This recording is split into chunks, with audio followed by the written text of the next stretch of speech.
Welcome to A Voyage to Antarctica. I'm your host, Alok Jha.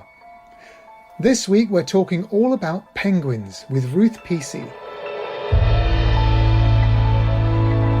Ruth worked with the BBC for over 10 years on series including Natural World, Springwatch, Life in the Air and Planet Earth 2. In her spare time, she started documenting the issues surrounding bird persecution in the Mediterranean, which led to a series of projects called Massacre on Migration. She now specialises in investigating conservation issues all over the world, using videos and social media to shine light on areas of concern. In 2017, Ruth won Birdwatch magazine's Conservation Hero Award for her work. She confesses that she's mildly obsessed with penguins and spent a whole breeding season living with a colony of Gentoo penguins at the UK Antarctic Heritage Trust's base at Port Lockroy. Ruth, welcome.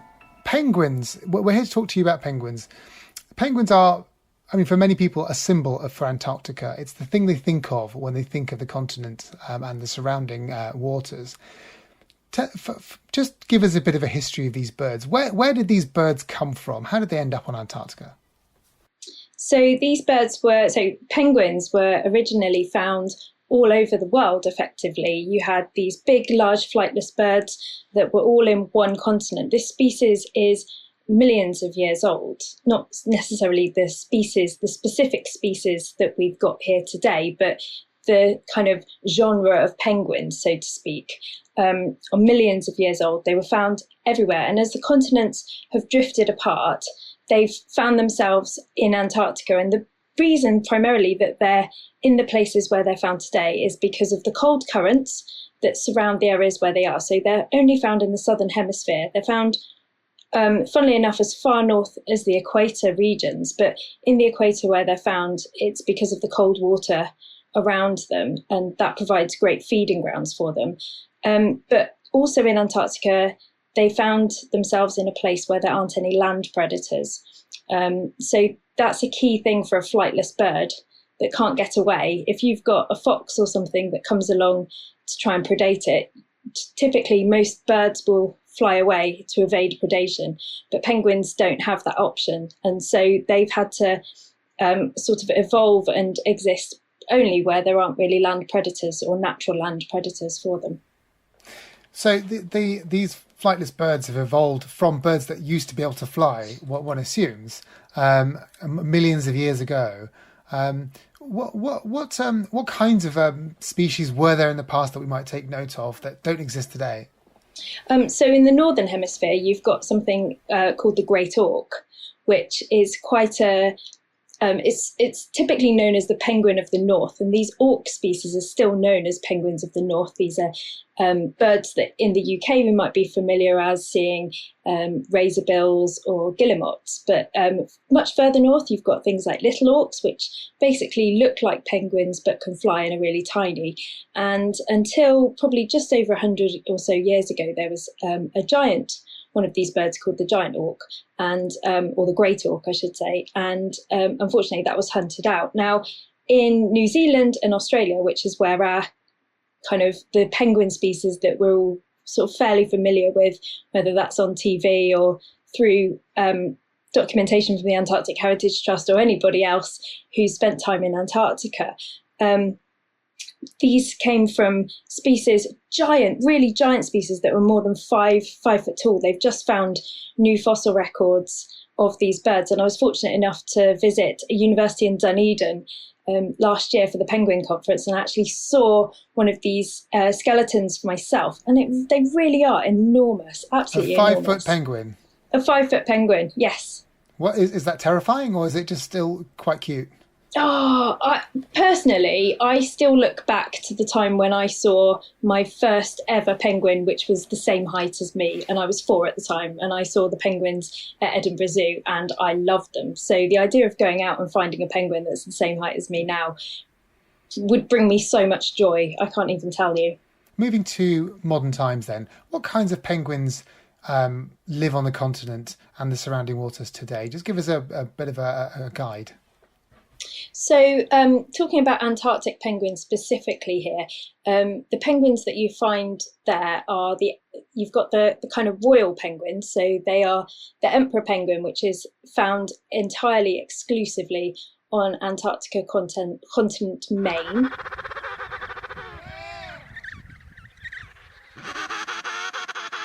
And then you've got the king penguins, which aren't found on the continent themselves, but they're found in subantarctic islands. So they're still within the same kind of region of Antarctica. And then also within the continent, you've got Adelie penguins, which until very recently were thought to breed exclusively on the continent, but they've now found populations on some of the islands just off. You've got chinstrap penguins and gentoo penguins. You've also got penguins with great yellow tufts on their head, which a lot of people love and think give them great characteristics. And the most common ones found in Antarctic waters are macaroni penguins.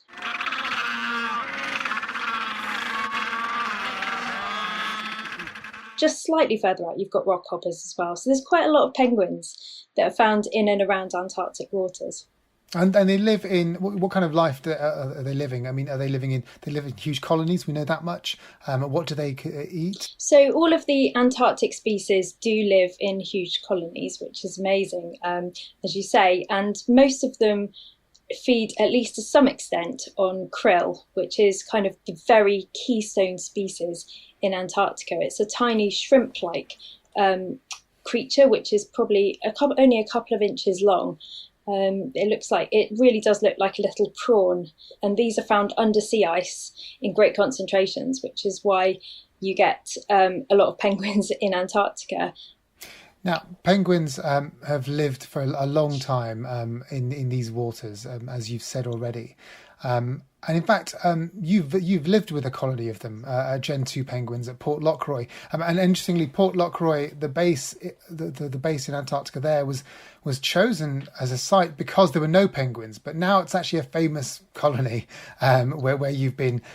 Tell us what it was like to visit. So, to visit Port Lockroy, you definitely smell it before you land. And this is true with any penguin colony. Kind of a mile away, you start to get this amazing, incredible smell, which I really do think is called odor krill.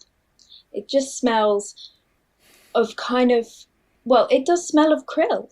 There's no, and it's really hard. It's kind of a fishy smell. If you've ever been to a zoo and you've walked past the penguin enclosure, you know you've been there. And that smell is exactly the same wherever you are in the world where there are penguins. It's just where there are thousands of penguins, that smell is incredibly intense. And as I say, you can smell it at least a mile away, and that's not an exaggeration at all. Is it a unique smell? Definitely. I've never smelled anything else like it. You're being very careful not to say whether it's a good or a bad smell. Well, that's because for me personally, I love it. It smells are kind of very evocative, and I think they're very, you attach smells perhaps more than any other sense to memories. And for me, a smell will always remind me of those penguins and being at Port Lockroy. And so for me, if I ever smell a penguin, I absolutely love it. I had no problem with my clothes smelling of penguins, of everything smelling of penguins. However, I've spent a lot of time with other people who perhaps don't share my semi-unique passion for that scent. So you smell the penguins from afar, and then what was it like when you got there? So you get there and you get this noise, and it's kind of like a braying noise that fills the air.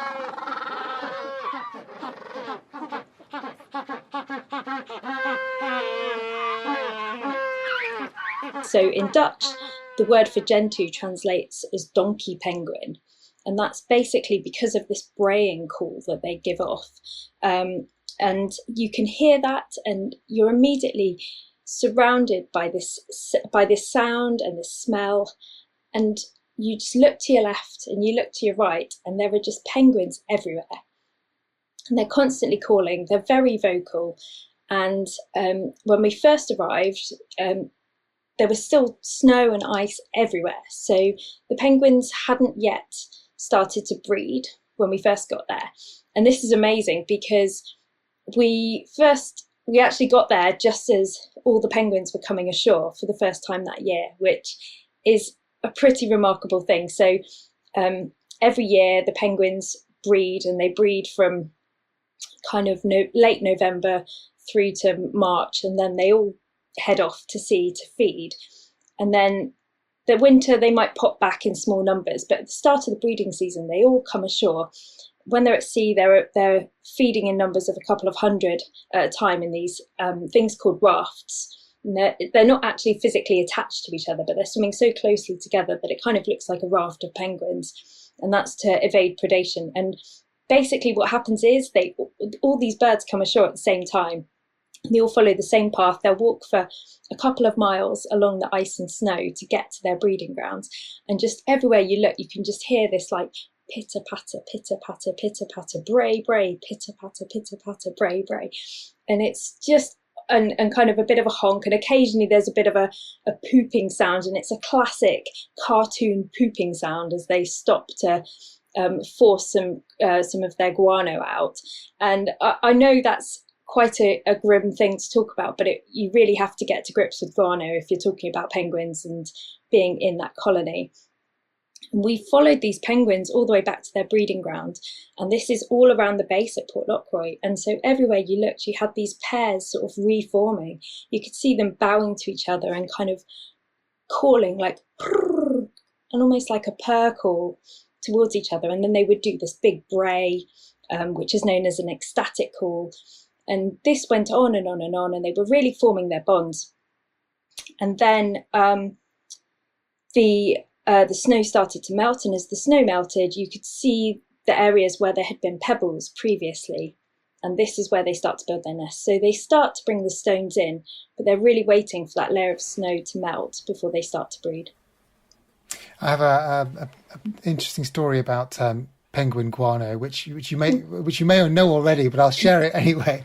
Which is I think back in something like 2005, 15 years ago now, some Hungarian scientists won the Ig Nobel Prize for fluid dynamics. Yes. I think you might know the story already, because I can tell you're already laughing. It's they won the Ig Nobel Prize for fluid dynamics because they worked out how the penguins, I think it was Gentoo penguins, in fact, created the guano displays within their nests. So they've got all these, if you look inside one of these nests, there's displays of guano all over the walls. And they do it because they just essentially point their bottoms towards the wall in various ways and spray this guano all over the place. And that's their home nest. And these Hungarian scientists worked out exactly how it was that the penguins built up the pressure of the fluid inside them, and worked out the physics of it all, which I quite like as a former physicist myself. Did you see any of these penguin displays of guano? Oh yeah, absolutely. So as soon as the snow melts, you've got these little piles of stones everywhere, and each of these piles of stones is roughly a metre spaced from each other. So penguins, I have to say, have been practicing social distancing long before we coined it as a thing here. So they've got these nests, and they're like little volcanoes, as I say. They're made up of all these pebbles, and that's to provide drainage for the penguins' eggs and later on chicks. And basically, the thing that makes them the most volcano-like is exactly as you say, this guano that's been spread out around the edge. It kind of looks like a star, the way they sort of splurt it away. And sometimes they'll catch their neighbours with it too, and that's always quite exciting, because then they get a little bit feisty. So just moving on from penguin guano, what was the purpose of your visit there? When you went to sea, were you there to sort of meet scientists who were studying these colonies, and what was going on there? So I went to Port Lockroy originally back in 2013 for the season in order to make a documentary called Penguin Post Office for the BBC's Natural History Unit. And the documentary was following the lives of these penguins throughout the entire season and juxtaposing that with the life and season of the people running the post office, because the two seasons coincide with each other perfectly. And it's, how long did you spend? And was it an easy existence? I mean, one assumes Antarctica is cold and miserable, but with all these penguins around, it probably is quite fun as well. Yeah, I mean, gosh, it's definitely an experience that I will treasure for the rest of my life. So I was there from November through to March. So I was there for basically 5 months. During that time, I was mostly living on a yacht, which was quite a basic existence. And then for about 6 weeks, I actually moved into the Nissen hut, which is the hut that the people who run the post office live in. And I lived fully with the team and got to work with the team in sort of sharing my passion for penguins and my knowledge of penguins with guests that would come ashore, as well as actually even performing some stints in the post office and shop and helping out in the museum as well. And in exchange, the team all chipped in and helped me a little bit with the filming. So it was good teamwork and a fantastic experience to be part of them. Now, we were really lucky because for most of the time, as I say, we were living in a hut or in the yacht. So you're protected with a roof over your head, which is just as well, because the biggest problem in Antarctica isn't the cold and snow that you might expect. It's actually the fact that there's always sunlight around. So you want a way to kind of shut out the light.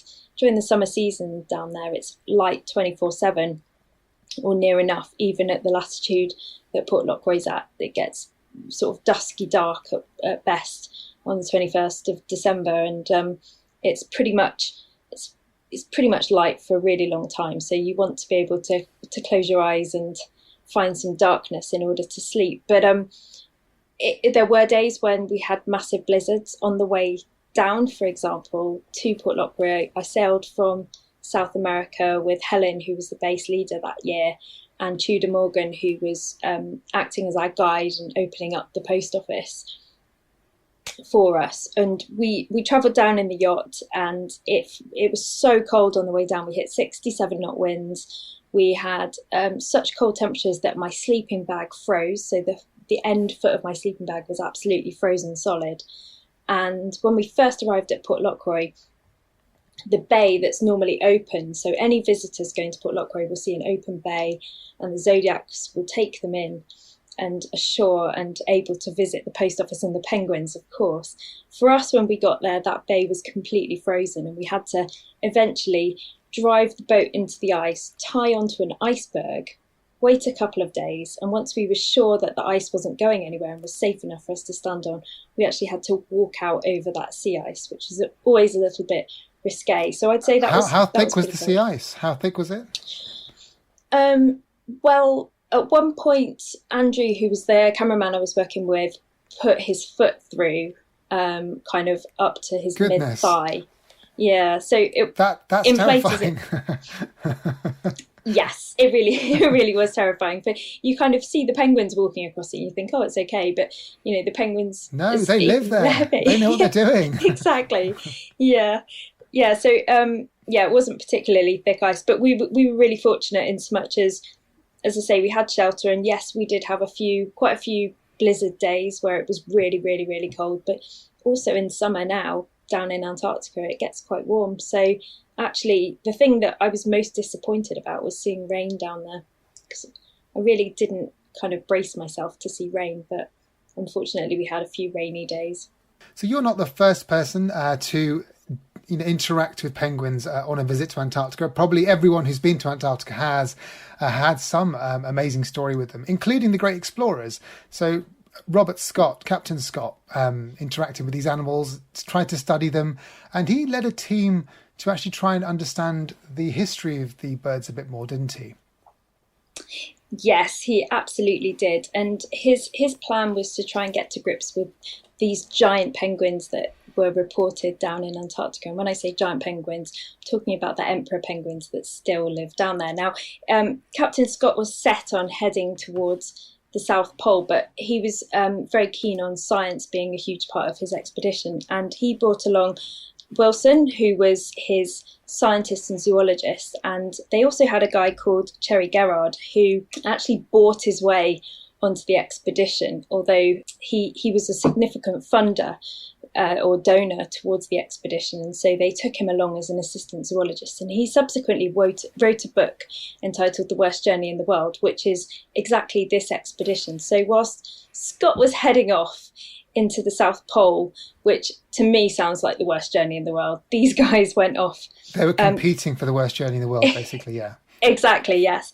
These guys headed off towards a place called Cape Crozier, which is where they were trying to get hold of emperor penguin eggs. And the whole reason for this was they thought that they could prove the evolution of penguins and indeed birds through getting hold of these eggs. So they set off on their own expedition.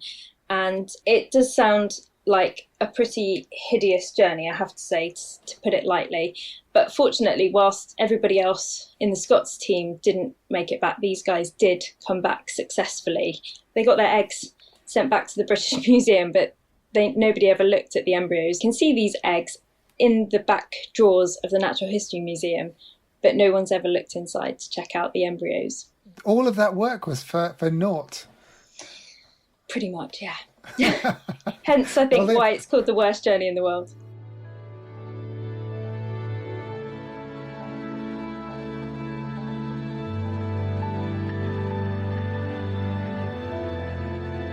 Penguins aren't all about the history of the continent, of course. They give us, because they're such important wildlife in the area, they give us quite an interesting sense of what's happening to the environment there. Right. In the last century, as the world has changed all around, all the world has changed in terms of how human civilization has grown. The fossil fuels we're burning. Obviously, climate change has become a huge issue. Antarctica has been relatively untouched by humans, but the effects of humans are very present. What's it like for penguins down there right now? Right now, Antarctica's a big changing environment for penguins and for all animals that live there. There are a lot of reasons for this, but specifically in terms of climate change, it's a really difficult place and fastly changing place as well. Penguins, I don't feel, can evolve fast enough to adapt to the changes that they're going to be facing in the next few years, whatever we do right now. I hate to be so bleak, but that is really the case.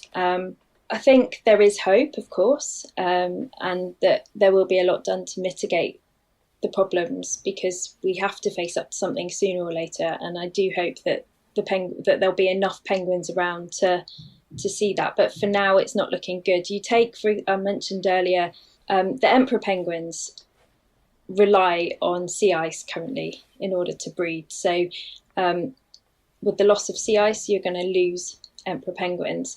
Now, they are not just found, they're found kind of around what we call the sort of eastern side and the eastern coast of Antarctica. And there's a tiny population on the eastern side of the peninsula. And so these areas aren't quite so badly affected by climate change compared to some of the other areas of Antarctica. But even so, you're seeing huge losses of sea ice, which is where these penguins breed. But I think the biggest change and the biggest impact is being seen in the brush-tail species of penguins, and these include the gentoo penguins that are found at Port Lockwood. So you've got three chinstrap species of penguin. You've got the Adelies, the gentoos, and the chinstraps. And now the Adelies traditionally bred entirely on Antarctica, on the continent proper, and they breed earliest in the season.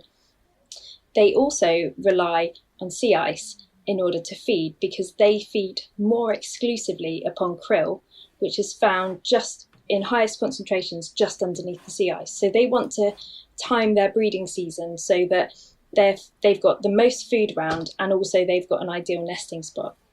Chinstraps have a slightly more plastic diet, and by that I don't mean literally plastic, I mean that they're able to feed on a slightly wider variety of foods, but they still do rely on krill, albeit to a lesser extent. However, they are better adapted to climb higher up the cliffs, and they nest further away from the edges of the shoreline, so they can breed where the snow's melted before anywhere else. So they're also breeding down on Antarctica. Gentoos were never really found on Antarctica traditionally. They were found in the subantarctic islands only. So if we look at what's happened, so the biggest impact in climate change in Antarctica can really be seen along the western peninsula of Antarctica. This is the area which is warming the fastest and in which the biggest differences in temperatures have been noted and recorded. And this is also where traditionally there have been a lot of Adelie penguins nesting, and also chinstraps. And increasingly now, since people have started to go to Antarctica more and more, we're also seeing an increase in Gen 2 penguins, and I'll explain that in a moment. For now, I'm going to explain the decline. Basically, from 1982 to 2017, which is the latest figures that I have here available in 2020, the number of breeding pairs of Adelies along this western peninsula and the South Shetland Islands, which are the islands just off near where Deception Island is, another place where the UK Antarctic Heritage Trust has a base, the population of Adelies in those areas dropped by more than 70%. So they dropped from more than 100,000 breeding pairs to around 30,000. Wow. It's a huge decline.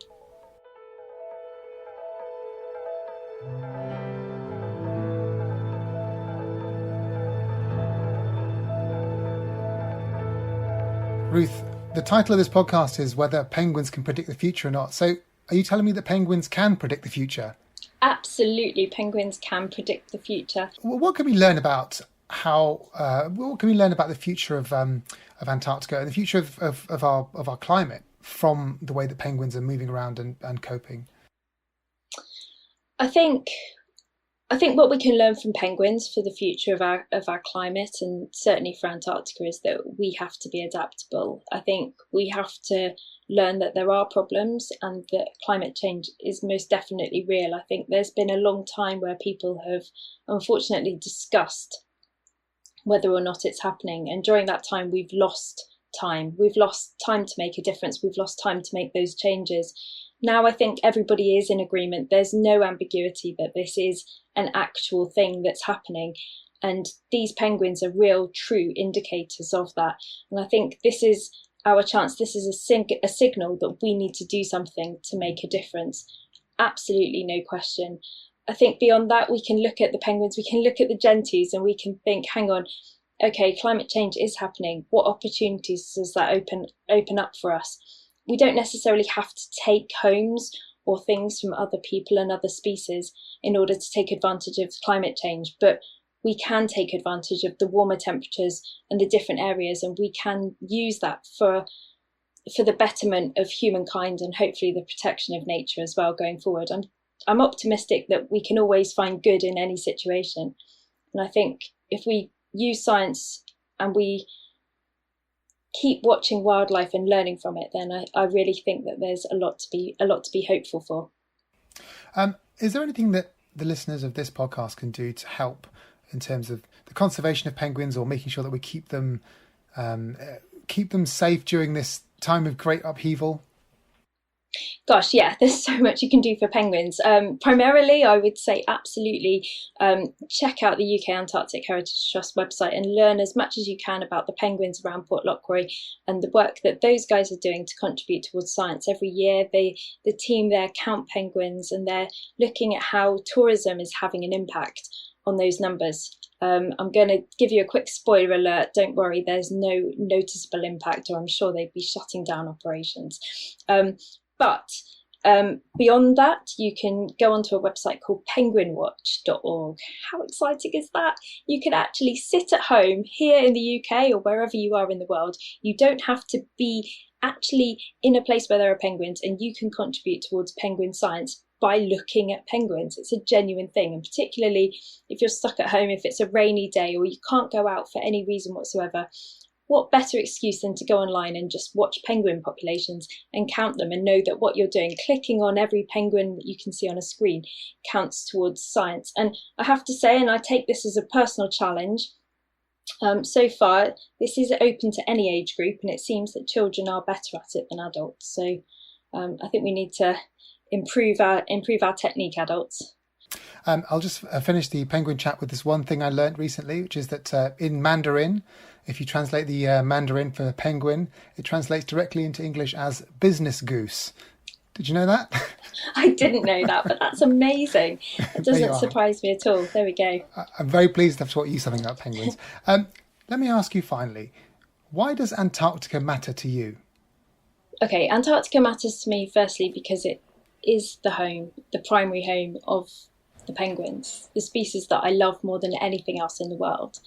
I think to lose that home and that habitat would be a huge loss, not only for those penguins, but for all the species that have evolved around that ecosystem, and also all the people that work so hard and do really love those penguins. I can't imagine growing up in a world where I couldn't look at a penguin and laugh and smile, whether that's on TV, in a cartoon, or whatever. They symbolise so much for us. But beyond that, having been to Antarctica and having witnessed the landscape, it really is a place that touches your heart and your soul, and you carry that with you wherever you go.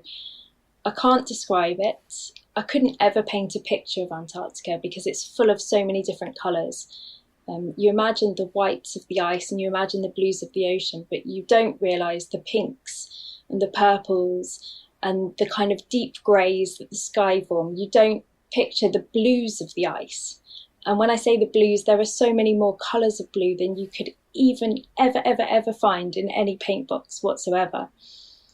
And the sounds and the smells, and it's just so evocative that it means everything to me. It really does. It's the place that I dream about when I'm here. Ruth, that was beautiful. Thank you very much indeed. Awesome. Thanks. A Voyage to Antarctica was presented by me, Alok Jha. It was produced by Jessica Norman, with Ben Hewis as digital producer. Music was composed by Alec Hughes. If you enjoyed this episode, please subscribe and rate us wherever you get your podcasts. A Voyage to Antarctica is part of the UK Antarctic Heritage Trust's Antarctica in Sight programme, celebrating and reflecting on the past 200 years of human endeavour across this fascinating continent. The Antarctica in Sight programme is supported by the Arts Council England, the Garfield Weston Foundation and the Foreign and Commonwealth Office. The UK Antarctic Heritage Trust is the charity championing the public understanding of and engagement with Antarctica. You can find out more at www.ukaht.org. And you can find us on Facebook, Twitter and Instagram. And we'd love to hear from you. Please tweet at or message us to tell us why Antarctica matters to you. Next time I'll be talking to author Sarah Wheeler and Camilla Nichol, Chief Executive of the UK Antarctic Heritage Trust, about some of the untold stories of women on the icy continent. See you next week.